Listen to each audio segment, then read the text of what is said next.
In my last video, I turned a broken Samsung phone into a mini PC. And honestly, I was pretty impressed with the result. But this time, I'm taking things to another level. I'm going to transform this old, beat-up smartphone into a fully functional, all-in-one PC.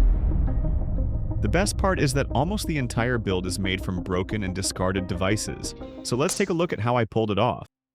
If you don't already know, an all-in-one PC isn't actually that complicated. At its core, it's just a computer and a display combined into a single device. The whole idea is to save space, reduce cable clutter, and make everything more convenient. So for this project, I need those same two ingredients. This broken Samsung phone will act as the computer. But what about the display? Well, I could just use a perfectly good monitor and call it a day, but that would make things far too easy. So I came up with a more ambitious idea. Instead of using a normal monitor, I'm going to find an old laptop and salvage the screen from it. After digging through my collection of old hardware, I finally found the perfect candidate, an ancient laptop that I used to own. The problem with it is simple. It won't turn on. Even with the charger plugged in, it's completely unresponsive. At this point, repairing it doesn't make much sense, so instead, I'm going to recycle it. Old broken laptops like this are actually a great source of parts for DIY projects, and the part I'm interested in is the display. Even though the laptop itself is dead, the screen is still in surprisingly good condition. No major scratches. Now I just need to take it apart and find out if the panel still works.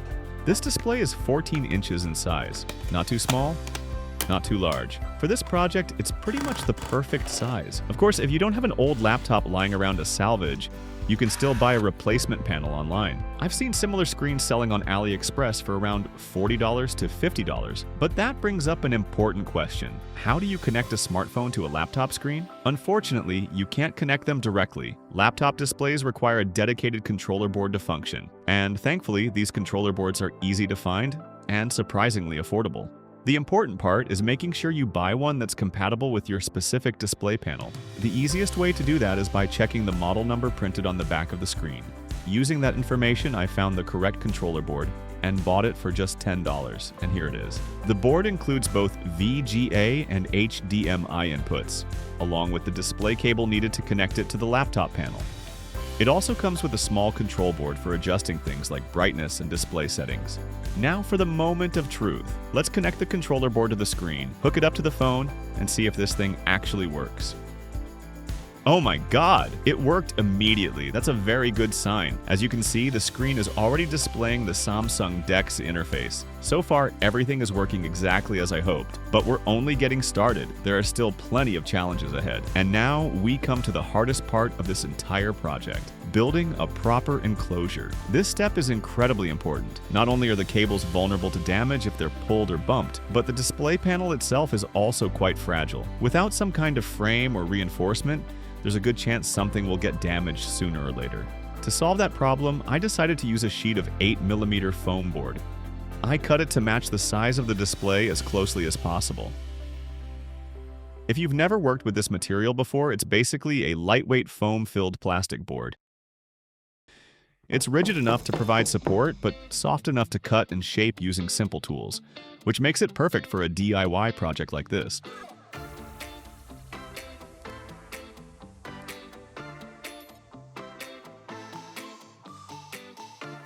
As you can see, I intentionally made the backing panel slightly taller than the display itself. The reason is simple. I want the screen to sit a little higher if I decide to place it directly on a desk later.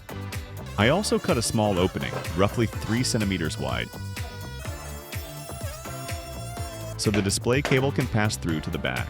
That should keep the wiring cleaner and make the finished build look a lot more organized. Now that we have a sturdy foundation, it's time to figure out where everything will live. This part is more complicated than it looks. It's not just about finding enough space for the components. I also need to think about cable routing, access to the I/O ports, the placement of the control buttons, and making sure every cable can comfortably reach where it needs to go without being stretched or bent at awkward angles. After quite a bit of moving parts around, testing layouts, and changing my mind several times, I finally found an arrangement that makes sense. Now I just need a way to secure it all. The most straightforward solution is to drill a few mounting holes for the controller board,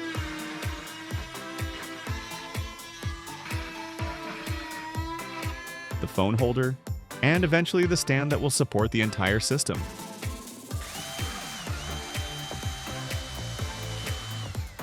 There's one problem though. I can't have screw heads sticking out from the front surface because they'll press directly against the display panel. So, before mounting anything, I'll need to countersink each hole slightly, creating a shallow recess so the screw heads sit perfectly flush with the surface.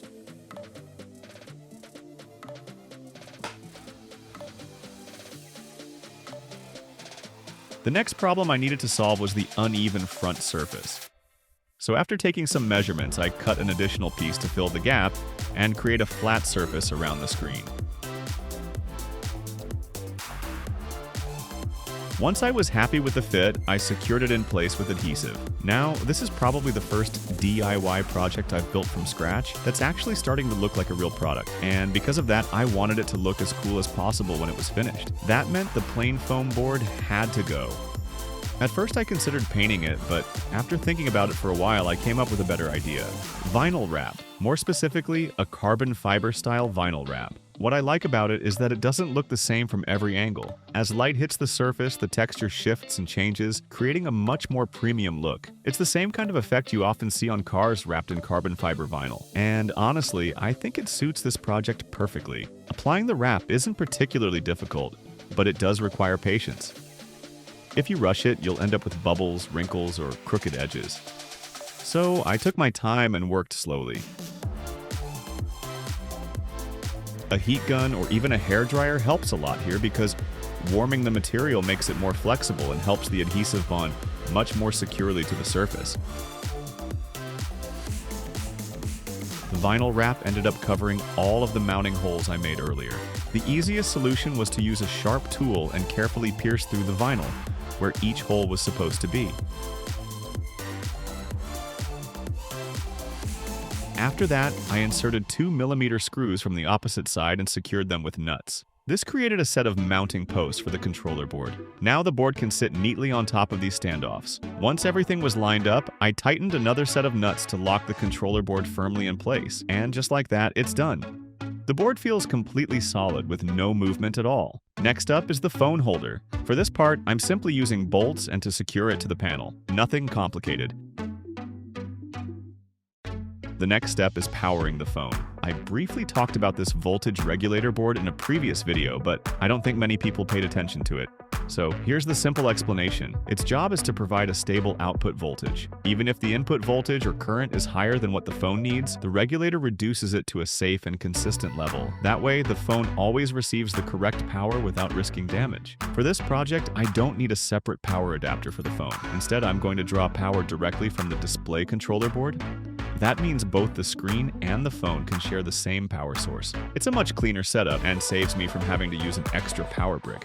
In fact, to power the entire system, I only need to plug in the display. There's another interesting thing about this project. Besides functioning as an all-in-one PC, it can also be used as a secondary monitor. So I came up with an idea. I'm going to install a power switch between the regulator board and the phone. That way, I can completely turn the phone on or off whenever I don't need the PC functionality, while still keeping the display powered and usable as a monitor.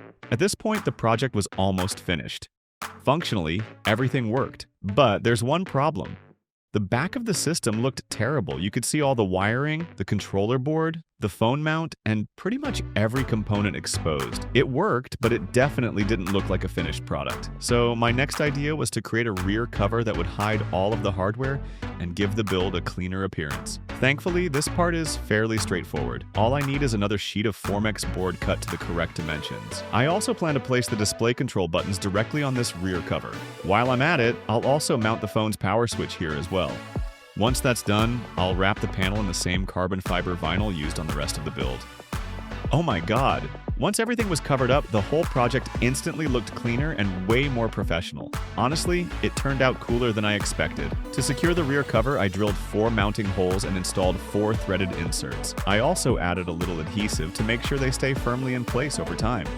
Next, I turned my attention to the phone holder. The phone itself looks pretty rough, and the holder didn't really match the rest of the build. So I wrapped it in the same carbon fiber vinyl to keep the color scheme consistent throughout the project. Once that was finished, I mounted the rear cover permanently, and just like that, the entire back side of the machine was done. Now it's time to work on the front. Before applying the vinyl around the display, I needed to reconnect the display cable. The connector felt a little loose, so to avoid any surprises later, I secured it with 2 layers of tape. I'd rather spend a few extra minutes now than have to take the whole thing apart later. Before wrapping the front panel, I also masked off the edges of the display to keep any adhesive from getting onto the screen itself. And from here, it's all about patience. The goal is to apply the vinyl as cleanly as possible, avoiding wrinkles, bubbles, or raised edges that could ruin the final look.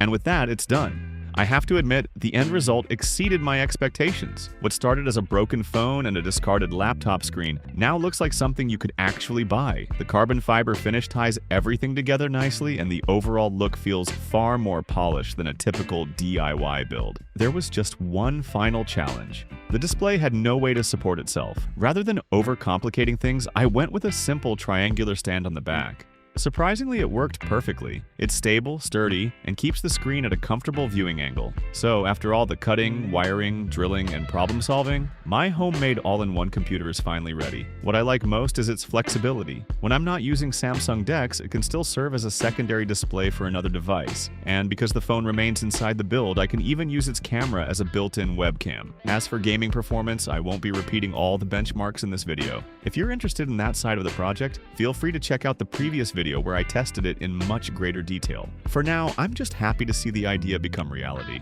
But enough about what I think. How would you rate this DIY all-in-one PC? Let me know in the comments.